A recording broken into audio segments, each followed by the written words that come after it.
안녕하세요. 오늘도 함께 묵상하러 나오신 우리 성도님들을 예수님의 이름으로 사랑하고 축복합니다. 예레미야 애가를 저희가 마쳤죠. 이제 시편 일부를 지나서 이제 금요일부터는 디모데전서가 시작이 됩니다. 자세한 소개는 주일에 함께 나누겠지만 한동안 수요 묵상에서도 디모데전서 이후에는 후서까지 함께 묵상하겠습니다. 사랑하님, 이제 우리가 함께 묵상을 시작합니다. 우리의 힘이 아니라 성령님이 주시는 힘으로 말씀을 깨달을 수 있도록 도와주시고, 그 말씀을 붙잡고 살아낼 때에도 나의 힘이 아니라 우리 주님이 주시는 힘으로 할 수 있도록 붙잡아 주시옵소서. 감사하신 예수님 이름으로 기도드렸습니다. 아멘. 11월의 주제는 거룩한 일꾼이 되기 위하여입니다. 첫 번째는 헛된 논쟁에서 벗어나라. 둘째 주, 거짓 교사들을 분별하라. 셋째 주, 자신을 힘써 죽게 드리라.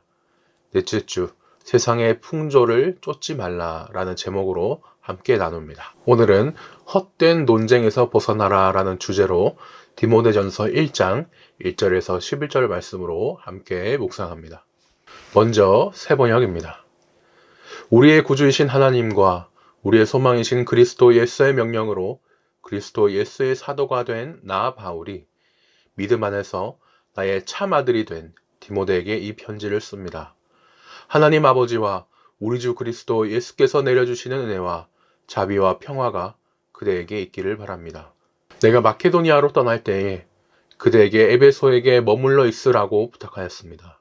그것은 그대가 거기에서 어떤 사람들로 하여금 다른 교리를 가르치지 못하도록 명령하고 신화와 끝없는 족보 이야기에 정신을 팔지 못하도록 명령하려는 것입니다. 그러한 것들은 믿음 안에 세우신 하나님의 경륜을 이루기보다는 도리어 쓸데없는 변론을 일으킬 뿐입니다. 이 명령의 목적은 깨끗한 마음과 선한 양심과 거짓 없는 믿음에서 우러나오는 사랑을 불러일으키는 것입니다. 그런데 몇몇 사람은 이러한 목적에서 벗어나서 쓸데없는 토론에 빠졌습니다. 그들은 율법 교사가 되려고 하지만 사실은 자기들이 무엇을 말하고 있는지 또는 무엇을 주장하고 있는지도 알지 못합니다. 우리가 알기로 율법은 사람이 그것을 적법하게 사용하면 선한 것입니다.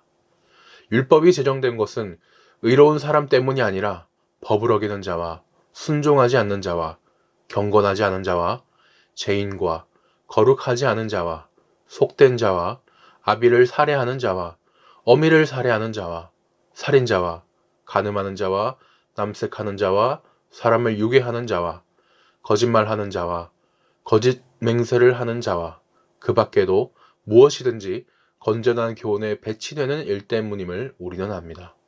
건전한 교훈은 복되신 하나님의 영광스러운 복음에 맞는 것이어야 합니다. 나는 이 복음을 선포할 임무를 맡았습니다. 아멘. 다음으로 쉬운 성경입니다.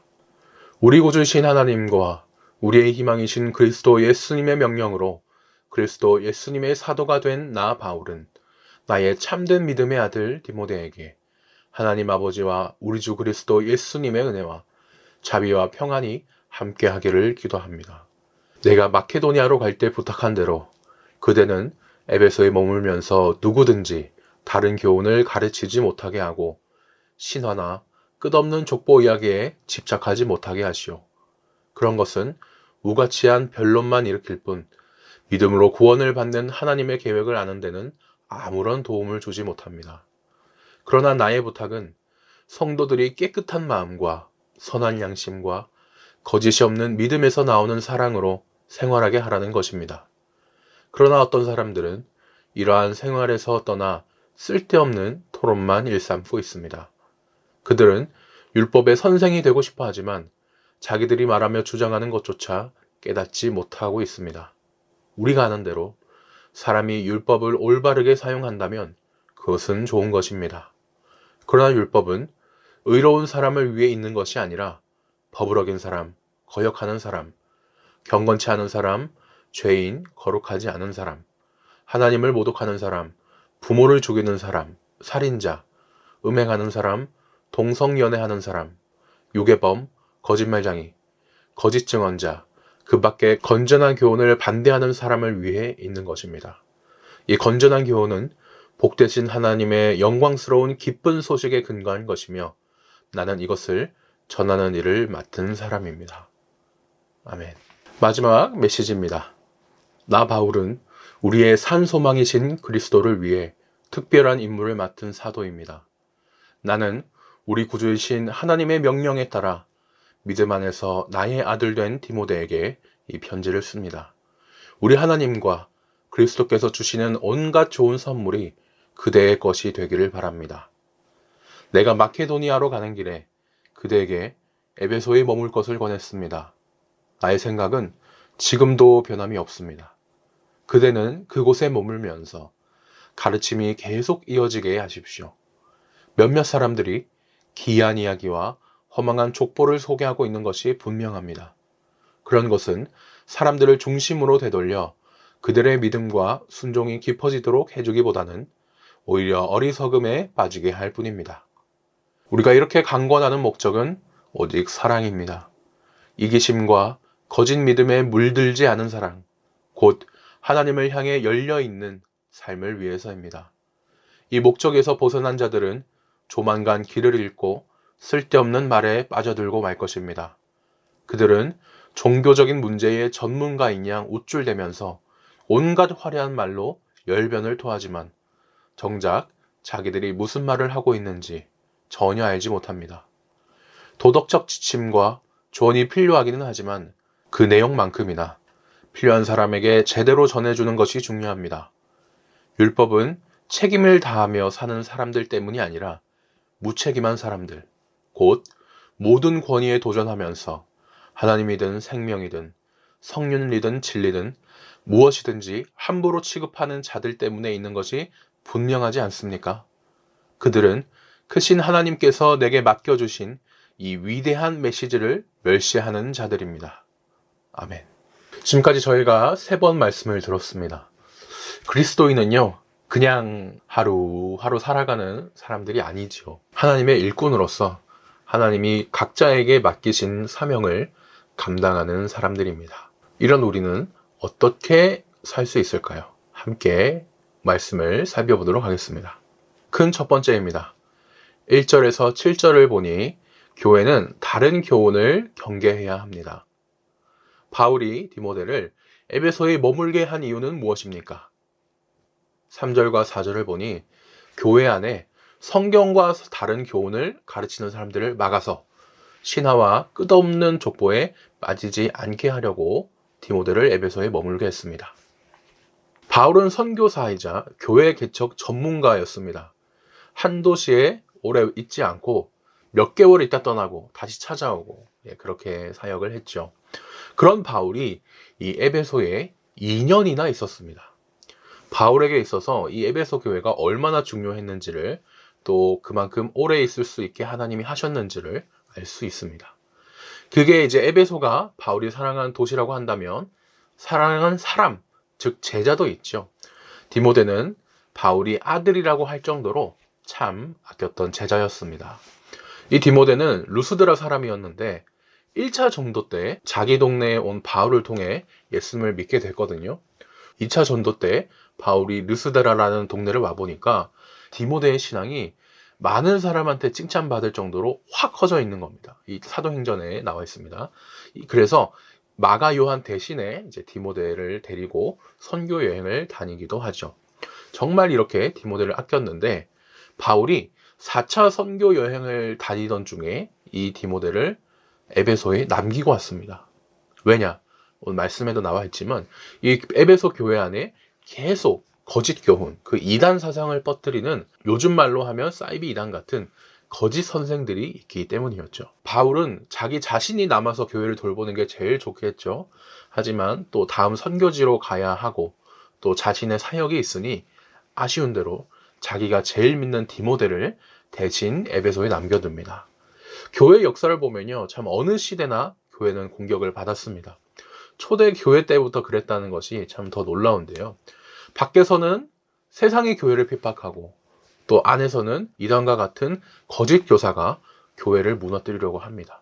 그런데 그때마다 하나님께서는 믿음이 깊은 그런 소수의 사람들을 통해 교회를 지켜나가시는 것을 보게 됩니다. 2번입니다.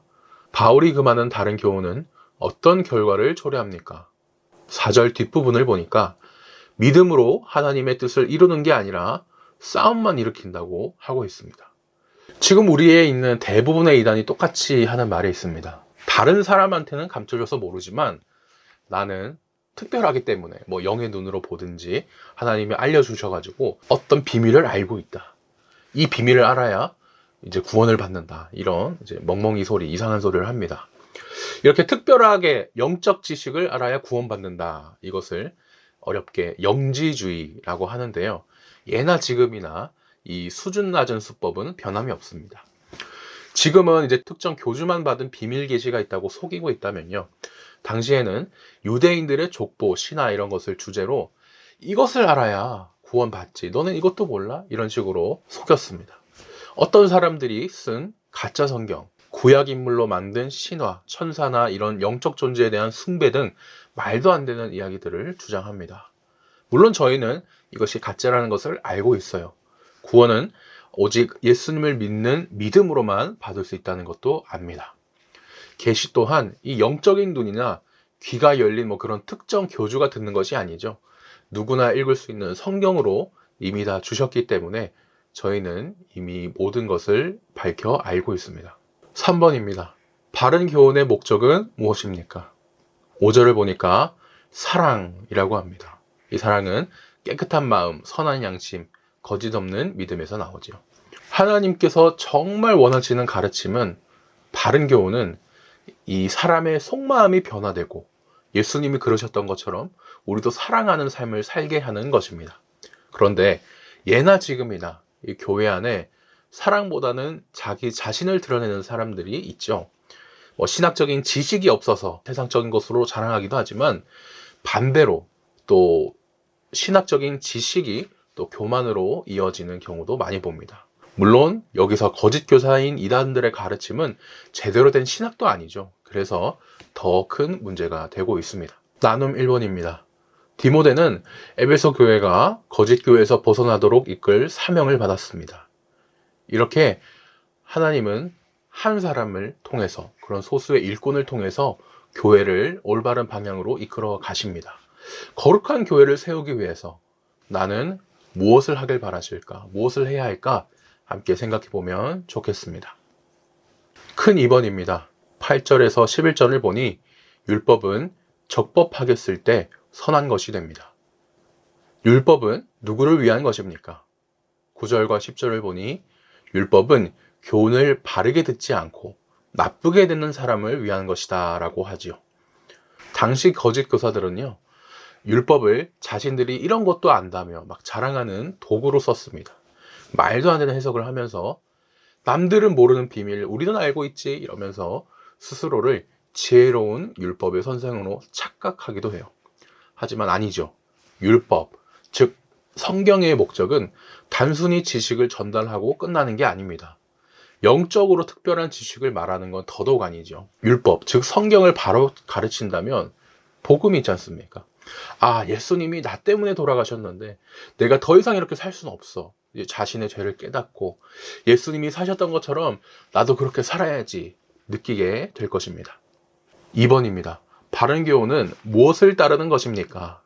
11절을 보니까 한마디로 요약해서 하나님의 복음, 곧 예수 그리스도를 따르는 것이다 라고 하겠습니다. 하나님은요, 우리에게 복음을 주실 때 그냥 복음서 하나 툭 던져주시면서 야, 복음이야, 가져! 이러시지 않았죠. 제가 아무리 설명을 위해서라지만 참 이런 비유를 드는 것도 너무나 죄송합니다. 복음이 정말 그런 단순한 지식이었다면 저희가 알바나 이런 곳에 갔을 때 베테랑 선배가 처음 출근한 알바생에게 이거 그냥 외워, 그냥 이대로 적힌 대로만 하면 돼, 이렇게 뭐 종이 한 장 매뉴얼 던져주듯이 했겠지만 절대 그렇게 하지 않으셨죠. 우리 하나님은요, 복음을 주실 때 예수님을 통해 인격적으로 그렇게 우리에게 주셨습니다. 하나님의 말씀이신 예수님께서 사람의 몸을 입고 이 땅에 오셨죠. 글을 읽지도 못하는 사람들에게 말씀 그 자체이신 예수님께서 말씀이 무엇인가, 또 복음이 무엇인가, 이걸 삶으로 다 보여주셨습니다. 물론 설교를 통해 말로 이렇게 말씀으로 전하시기도 했죠. 하지만 그것과 또 함께 말씀대로 사는 삶을 먼저 보여주시니까 사랑하는 것처럼 너희도 서로 사랑해라. 예수님을 따라서 살 수 있게 해 주신 것도 있습니다. 예수님의 존재 그리고 삶 자체가 복음이기 때문에 우리는 그래서 이 예수님만 따르고 예수님만 전하면 되는 것이죠. 나눔 3번입니다. 율법은 싸우라고 주신 것이 아니죠. 하나님께서는 율법을 보고 사랑하라고 예수님을 알고 닮아가라고 그렇게 주셨는데 우리는 이 예수님을 닮아가고 있나 한번 생각해 보면 좋겠습니다. 마지막 기도 제목입니다. 나의 삶에 있어서는 거짓 교훈을 분별하여 바른 말씀을 살아내게 해주세요 라고 기도하여 주시고 우리 교회에 있어서는 헛된 논쟁을 버리고 사랑으로 하나 되게 해주세요 하고 기도했으면 좋겠습니다. 오늘 묵상은 여기까지입니다. 이번 한 주도 안전하고 더 복된 하루 되시길 예수님의 이름으로 축복하면서 우리 주님 부활하신 기쁜 주일에 뵙도록 하겠습니다.